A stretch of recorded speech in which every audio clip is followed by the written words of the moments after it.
Good morning, boys and girls of the internet. 48 degrees. It's warming up out there finally. Very cold for this time in April. We also got 91,000 miles on this truck. Sorry, I got something in my throat too, I guess. Need some more coffee.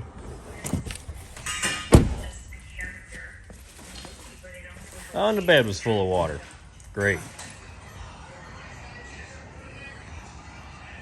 It's back out there to let the bed drain for a second while I squeegeed all the water out. I am not starting my Monday with a sopping wet floor to walk all around in. We're already dealing with coolant and not happening.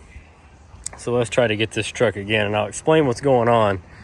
The truck is an 18 Dodge Ram, 91,000 miles. Came in from a car dealer. He bought it at the auction.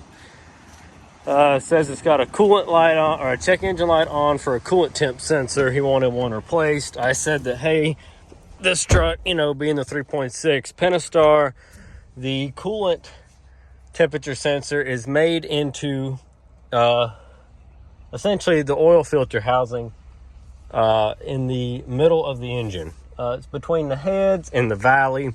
They're made of plastic. They're really bad about cracking, leaking oil and coolant. I told him, I said, let's go ahead and replace the whole housing with an upgraded aluminum part. Truck's got 91,000. I know that's the original one on it if it's plastic. Either way, I'm tearing down the center of the motor to get to that sensor. And he's like, okay, that's fine. Do what you got to do, man. I appreciate it.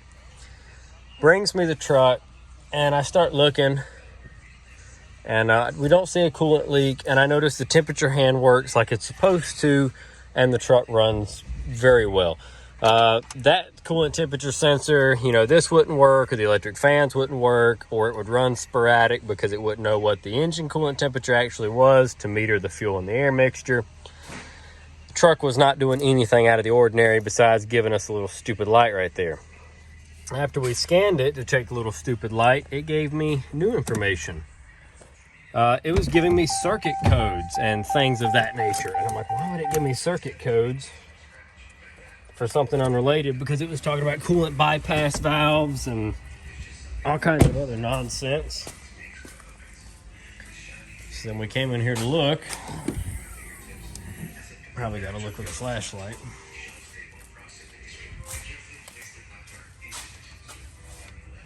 Boop. You see that? There's an electrical connector right there.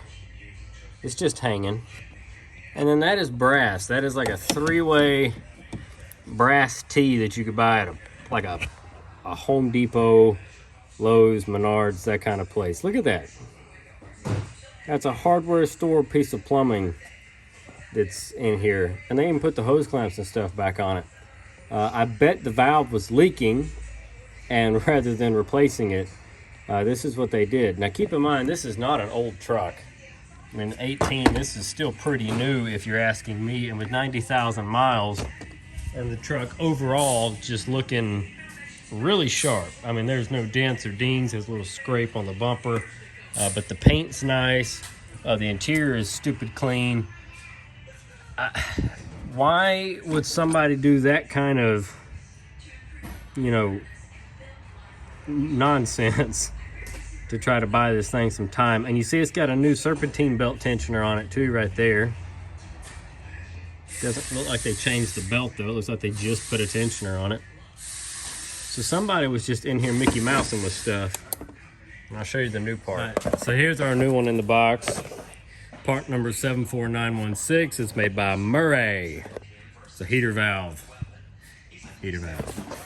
So we already opened it up at the store just to kind of cheat, see what she looked like. This is what it looks like. This little guy right here. There's your in, heater, alternator, or alt something. I don't think this has a liquid cooled alternator on it, does it? No.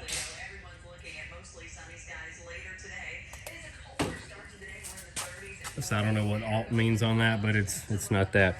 Luckily, the orientation of the hoses hasn't moved, so this is just going to snap back into where it's supposed to be. I hope. We'll plug it in and call it a day. Yeah, so like I said, our bracket and everything is still here. They didn't bother removing that. They just took the valve itself out. So it's gonna go down in here and snap onto this bracket right here like so. This little guy, you know, with my discount is still $200 for just this little piece of plastic.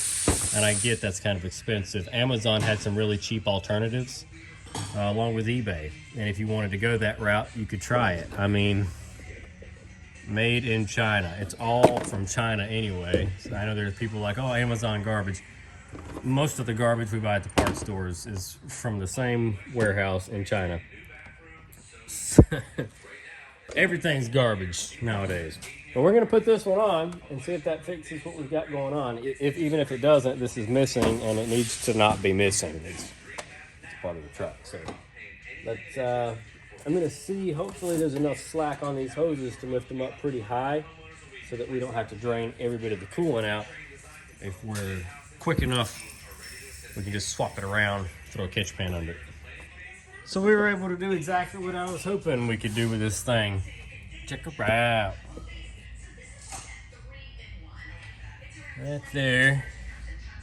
Whoa, you guys are way zoomed in. I didn't know you could zoom that far.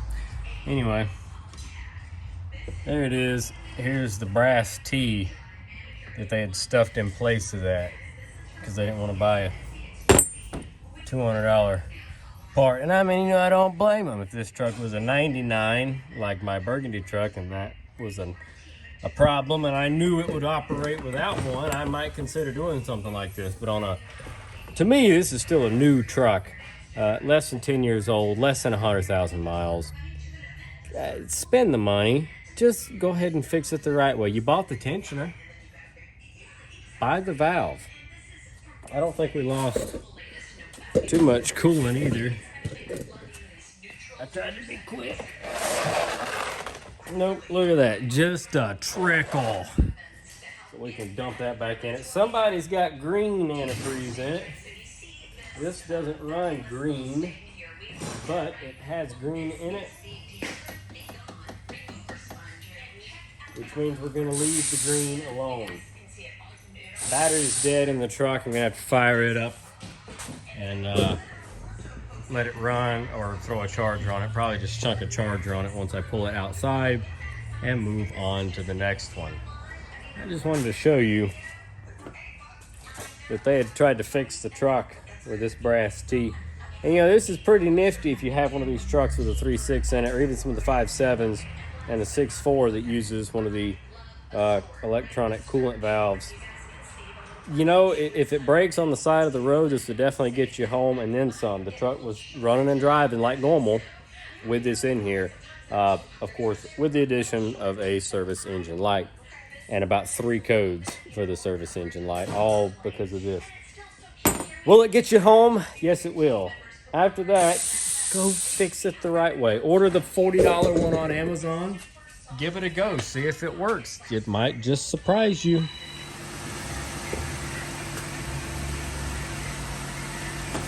It's looking pretty good, folks. No leaks, no nothing like that. Truck's running good. We're going to call this one done. Put a fork in it. Backing it out, moving on. We got a Corolla. It's getting a motor. The motor's sitting right here. Doesn't even need an engine. Car runs and drives fine. It's just got about 400,000 miles on it.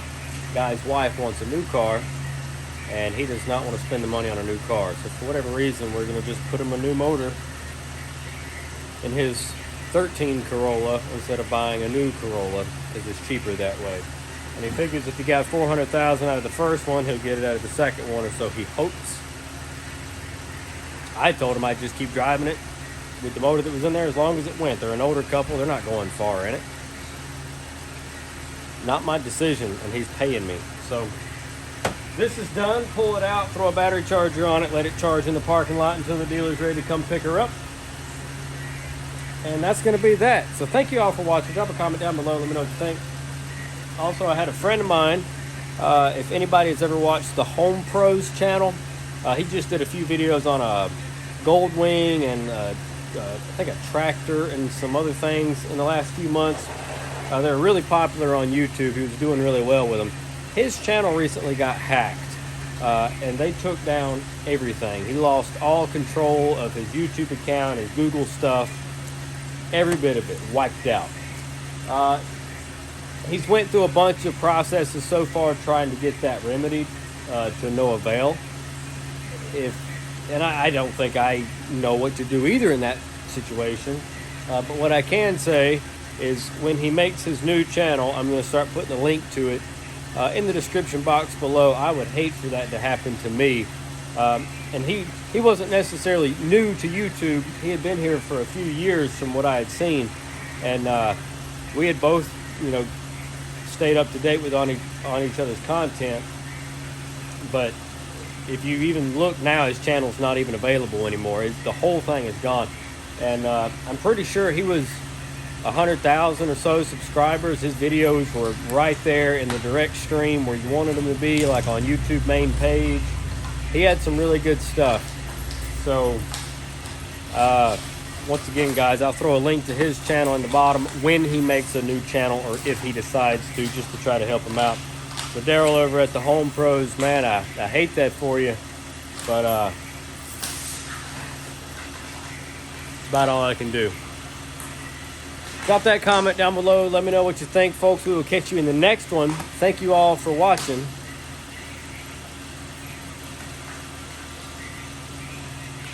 It's not really that dirty of a Dodge.